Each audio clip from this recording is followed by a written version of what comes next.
መታዘዝ የሞትን ደብዳቤ ወደ ህይወት ይቀይራል የሞቱን ደብዳቤ ወደ ህይወት መቀየር ይችላል ለምሳሌ ባህራንን እንመልከተው ባህራን የሞቱን ደብዳቤ ተሸክሞ የሚሮጥ ታዛዥ ሰው ነው እግዚአብሔር የሞቱን ደብዳቤ ቀየርለት ታዛዥ ታማኝ ስለነበረ ስንቶቻችን መታዘዝን ከንግግርና ከጥቅስ ባለፈ እናውቃለን እንዴት ሰነበታችሁ ውድ ቤተሰቦቻችን ባሳለፍነው ሳምንት ነገሮችን መላቀቅ በሚለው ርዕስ ብዙ እንደተማረን ተስፋ ያደረግን በአሁኑ ሳምንታችን ደግሞ መታዘዝ የሚለው እንማራለን መታዘዝ ደረቅ እንጨትን የምታለመልም ክርስቶስን የምታስመስል ታላቅ የመንፈሳዊነት መሰላል እንደሆነ ዛሬ እንማራለን መልካም ትምህርት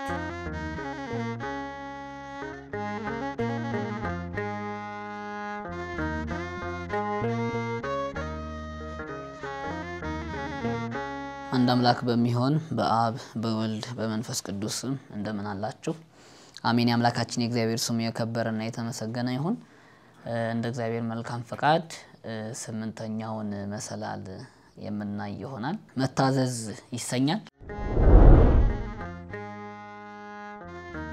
መታዘዝ ምንድነው ጥቅስ ምንድነው ሰው ማይታዘዝስ በምን ምክንያት ነው የሚሉትን ነጥቦች ለማየት እንሞክራለን ባጭሩ አባያን ዘሰዋሰው መታዘዝን ሲተረጉም ወይ መታዘዝ ምን እንደሆነ ሲነግረን ለመንፈሳዊ ሽልማት መጋደልና ለክርስቶስ ብሎ መሮጥ ነው ብሎ ይነግረናል ሰው መንፈሳዊ ሽልማትን ለማግኘት የሚጋደለው ተጋድሎና ስለ ክርስቶስ ብሎ የሚሮጠው ሩጫ መታዘዝ ይባላል መታዘዝ የራስን ፈቃድ ለእግዚአብሔር ፈቃድ ማስገዛት ነው የራስን ፈቃድ ትቶ በራስ መተማመንን ትቶ በእግዚአብሔር መተማመን ማለት ነው ማለት በገዛ ውሳኔ የመመራት ኃላፊነትን መፍራት ወይ መተው ነው እኔ ብቻ ነኝ ህይወቴን መመራት እኔ ብቻ ነኝ ልክ ከሚል ክፉ አስተሳሰብ ድውይ ከሆነ አስተሳሰብ ወጥቶ እግዚአብሔርን እንዲመራው ህይወታችንን እንዲመራው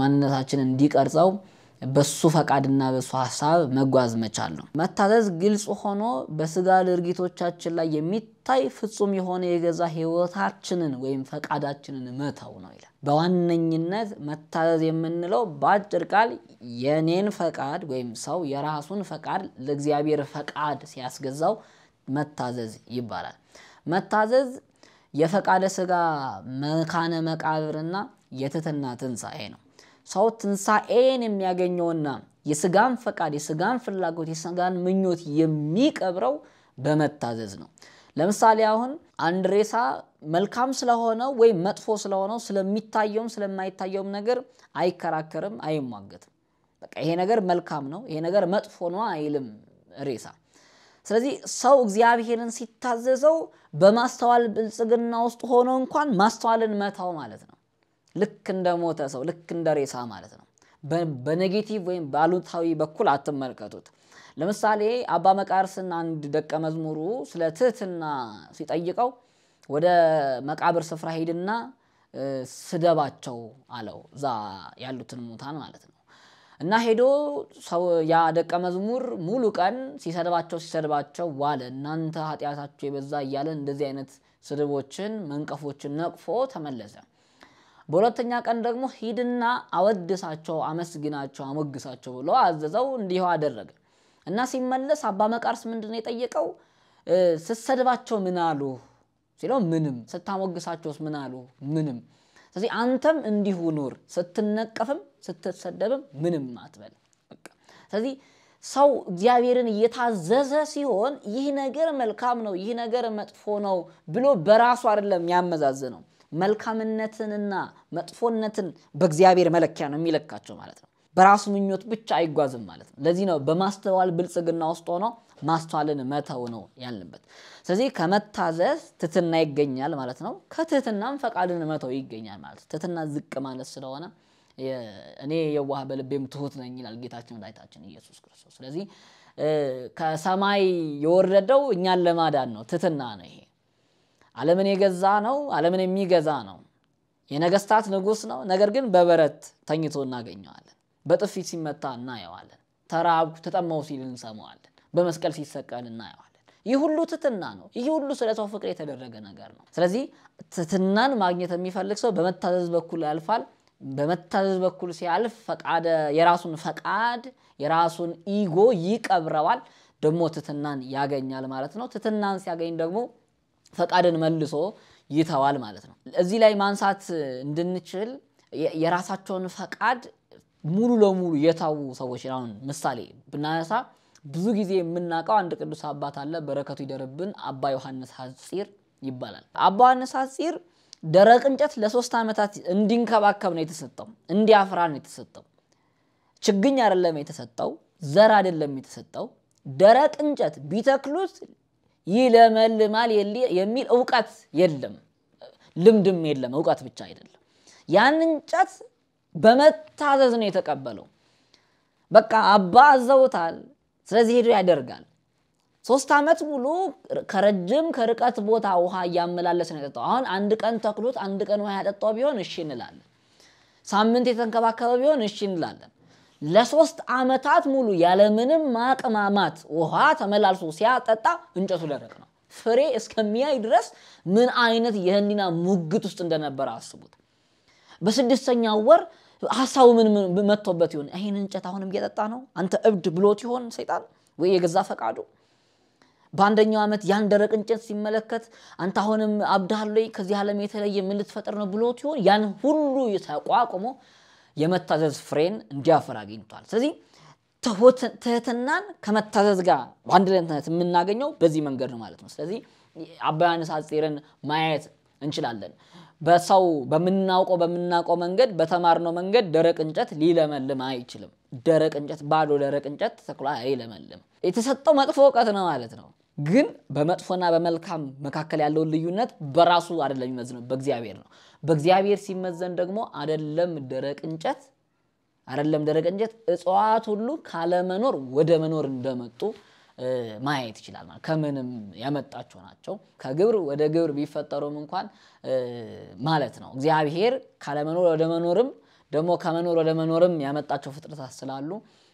ሁሉን በሚችለው አምላክ ውስጥ ያልፋል ማለት ነው ሌላው መታዘዝ የሞትን ደብዳቤ ወደ ህይወት ይቀይራል በእንደዚህ አይነት በኩል መታዘዝ የሚያልፍ ሰው የሞቱን ደብዳቤ ወደ ህይወት መቀየር ይችላል ለምሳሌ ባህራንን እንመልከተው ባህራን የሞቱን ደብዳቤ ተሸክሞ የሚሮጥ ታዛዥ ሰው ነው ግን እግዚአብሔር የሞቱን ደብዳቤ ቀየረለት ታዛዥ ታማኝ ስለነበረ ነው ስለዚህ ሰው እግዚአብሔርን እየታዘዘ ሲኖር በሞት መካከል እንኳን ቢያልፍ ወደ ህይወት ይወጣል ማለት ነው በመነኮሳት ታሪክ በጣም የሚደነቅ ቅዱስ አባት አለ መነኮሳት የሚመሩበትን መጽሐፍ የጻፈ ቅዱስ ይስሐቅ ሶሪያዊ ወይም ማሪ ይስሐቅ 17 አመት ሙሉ ሽንት ቤት ይጠርግ የነበረ ሰው ነው አሁን ያ ተጋርሎ ያ መታዘዝ ያው ከሁሉም ዝቅ ብሎ መኖር አሁን ደግሞ የመነኮሳት ሁሉ አባት በሱ መጽሐፍ ሰዎች እንዲመሩ እስከ መሆን ድረስ እኛም ቢሆን ህይወታችንን ምንበራበት መጽሐፍ እስኪሆን ድረስ ደርሷል ማለት ነው ስለዚህ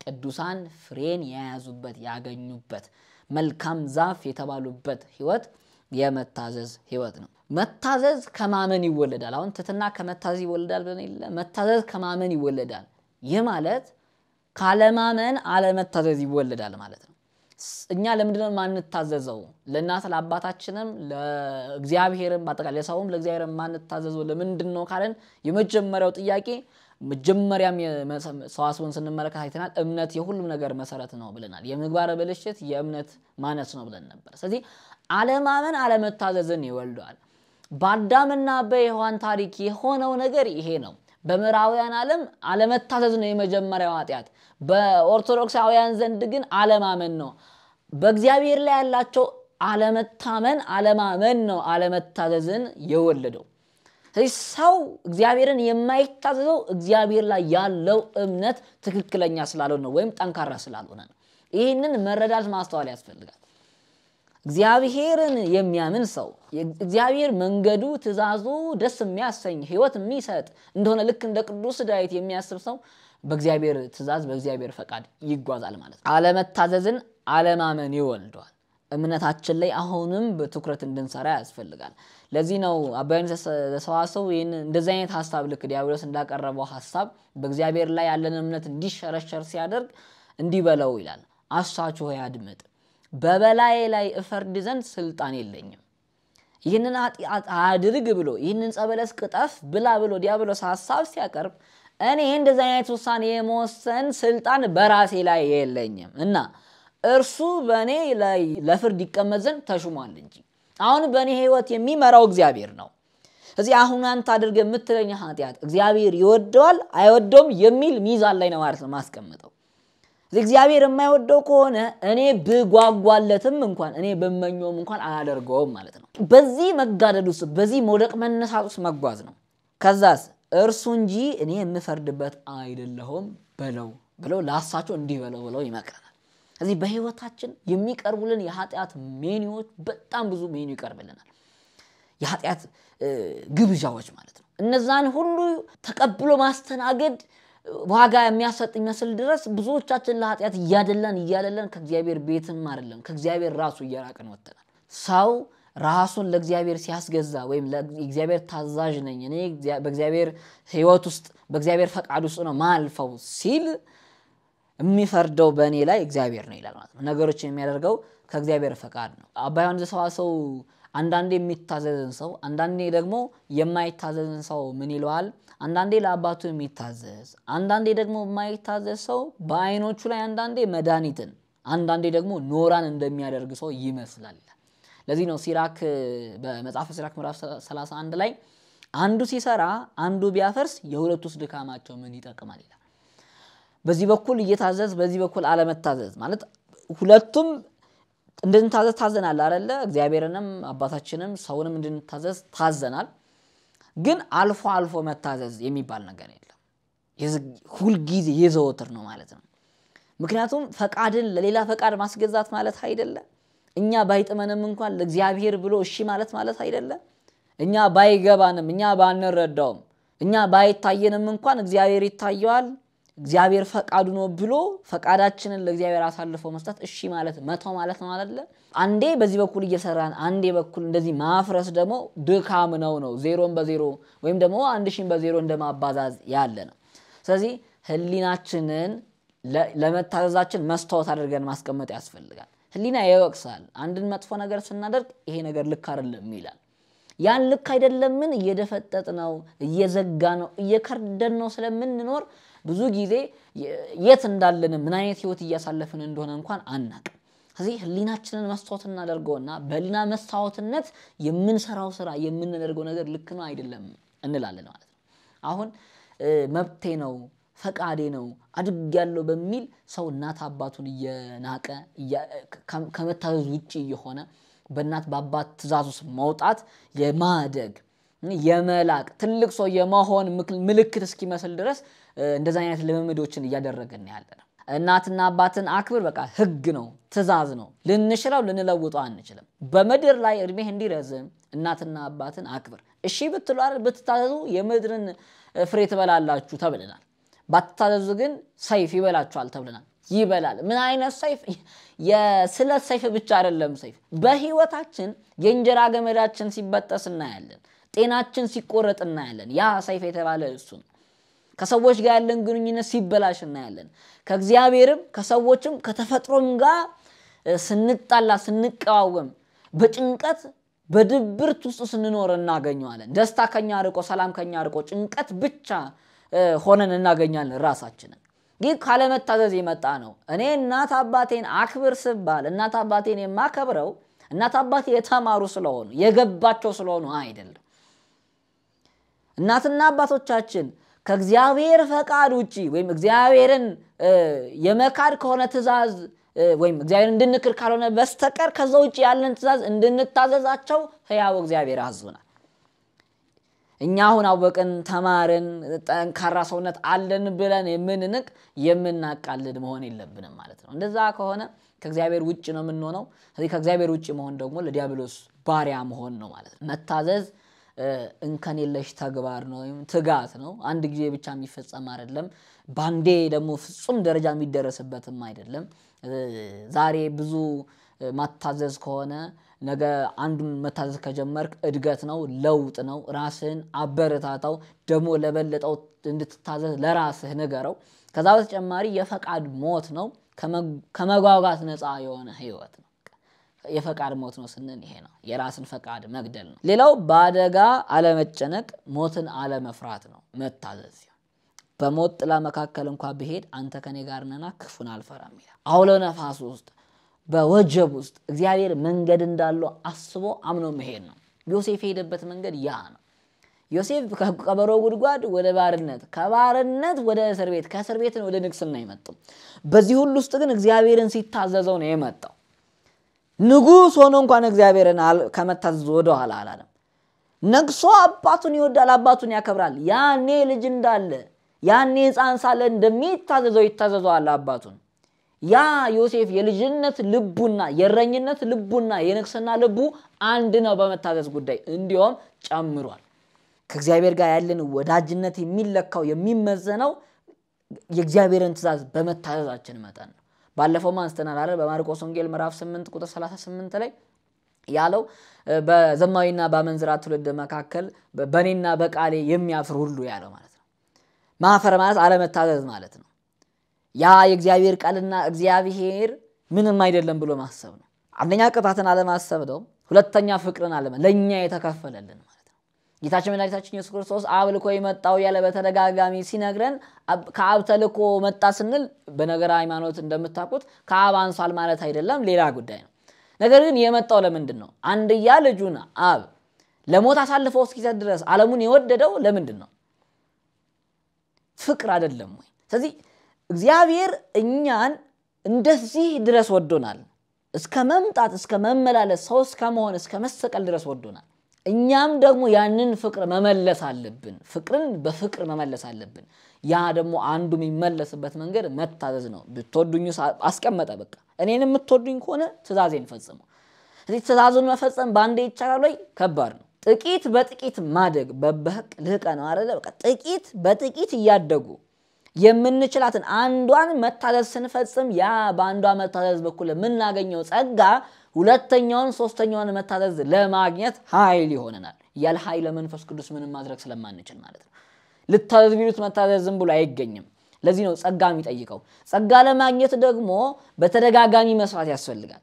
ሰው ለመወፈር በተደጋጋሚ ሳያቋርጥ መብላት እንዳለበት ሁሉ በጸጋ ለማዳግም በተደጋጋሚ ስራ መስራት መታዘዝ ያንን ነገር መፈጸም አለበት። ትናንት በልቻለሁና ባንድ ቀን ለወፍር አይልም አይደለ? ሰው ባንድ ቀን የበላውም ለውጥ እንዲያመጣለት አይጠብቅም። በተደጋጋሚ የተመገባቸው ምግቦች ተደምረው እነዛ ውፍረት ይሆኑታል፣ ኃይል ይሆኑታል፣ ጉልበት ይሆኑታል፣ ጥንካሬ ይሆኑታል። ልክ እንደዚሁ ዛሬ በጥቂት የጀመርናት መታዘዝ፣ በጥቂት የጀመርናት ፈቃድን መግደል፣ በጥቂት የጀመራት የራስን ዕውቀት መተው እግዚአብሔርን እንድንታዘዘው ወደ ፍጽምና ደረጃ እንድንደርስ ያደርገናል። ስለዚህ መታዘዝ በመንፈሳዊ ሕይወት አስተማማኙ ጉዞ ከተባለ መታዘዝ ነው። ስለዚህ አሁን እኔ አንድ ሰው ራሱን ሲጠይቅ እኔ በመንፈሳዊ ጉዞ ውስጥ አስተማማኝ የመንፈሳዊ ጉዞ እየተጓዝኩ ነው ወይ የሚለውን ጥያቄ የሚለካው በመታዘዙ ነው። እየታዘዝኩ ነው የሁል ጊዜ ጥያቄያችን ነው ማለት ነው። እግዚአብሔርን እየታዘዝኩ ነው፣ እናት አባቴን እየታዘዝኩ ነው፣ ታላላቆችን እየታዘዝኩ ነው፣ እኩዮችን እየታዘዝኩ ነው፣ ታናናሾችን እየታዘዝኩ ነው። ግን በትክክለኛ በሆነ ነገር ነው። ለኃጢያት እንድንታዘዝ አልታዘዝንም። ለኃጢያት መታዘዝ በነገራችን ላይ አለመታዘዝ ነው። ስለዚህ የታዘዝን አባቶቻችን እናት አባታችንን ቢያዙን ወንድማችን ጓደኛችን ቢያዙን ለመንፈሳዊ ነገር ወደ እግዚአብሔር የሚያቀርብ ነገር መሆን አለበት ማለት ነው። ስለዚህ አስተማማኝ ጉዞ ውስጥ ናችሁ ወይ ተብላችሁ ጥያቄ ከተጠየቃችሁ በመታዘዝ ህይወት ውስጥ ናችሁ ወይ የሚል ጥያቄ ነው ማለት ነው። እኔ ከእግዚአብሔር ጋር ነኝ ወይ ከእግዚአብሔር መንገድ እየወጡ አይደለም ወይ የሚለውን ነገር መለኪያችን አንደኛው መታዘዝ ነው ማለት ነው። እግዚአብሔር አምላካችን ፍጹምት የሆነች የመታዘዝን ህይወት እንድናገኝ ቅዱስ መንፈሱን ከኛ ጋር ያደርግልን። ስብሐት ለእግዚአብሔር። ይቆየን።